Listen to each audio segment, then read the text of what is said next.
Who doesn't like cheerleaders? Fat, ugly, bitter feminists, obviously, and USA Today columnist Nancy Moore. No place in the NFL for cheerleaders in 2018! So after calling for classic songs to be banned for their offensive lyrics, USA Today now wants cheerleaders gone too. Is anything sacred? The Houston Texans aren't even bothering with the pretense. On their website is a photo gallery of the finalists from last weekend's cheerleader tryouts, and visitors are encouraged to vote for their favourites. Are these action shots of the women that highlight their athletic ability or dance skills? Do they include a list of their qualifications? Of course not. They're headshots. Sorry, head and chest shots. Close-up ones at that. The better to ogle, you know. Wait, you mean to tell me that they judge women for a role that specifically requires hotness on the level of their hotness, and not their academic qualifications? Because the first thought that pops into my head when I watch this is, gee, I wonder what grade point average this chick got. Newsflash, dummy. Men like to look at hot women. That's never gonna change. And no matter how much you try to browbeat, shame and re-educate us, that's always gonna be a thing. You can't reverse basic biology through social engineering. The underlying premise of NFL cheerleaders is degrading, presenting women as nothing more than objects to be leered at, with skimpy, suggestive outfits as their uniform. Their only purpose is to titillate. And you know what?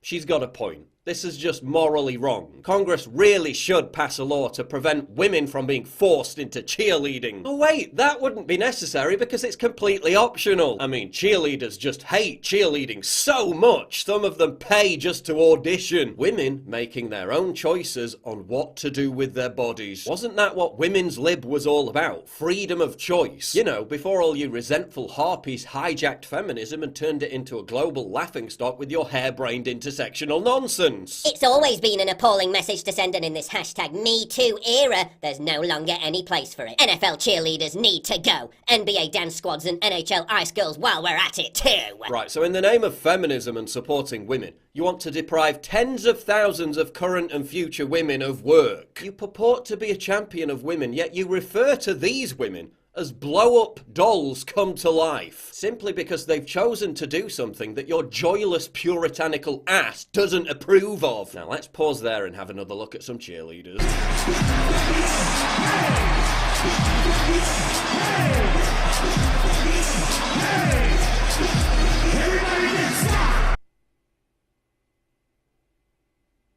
As I was saying, men like to look at hot women. Control-freak, middle-aged, pearl-clutching left-wing journalists who write for USA Today don't like to look at hot women. Did you fail the high school cheer team? Is that what it is? Oh, and by the way, this isn't just about shaking around pom-poms on game day. Many of these cheerleaders do important charity work and community outreach. They're one of the biggest entertainment groups to regularly perform for the United States Armed Forces overseas. These girls literally go into war zones to lift the spirits of the troops. And she admits this in her own article, but then says, man, just ban them anyway. I mean, the NFL is already hemorrhaging viewers because of its tolerance of social justice stupidity. Now you want to take away the cheerleaders?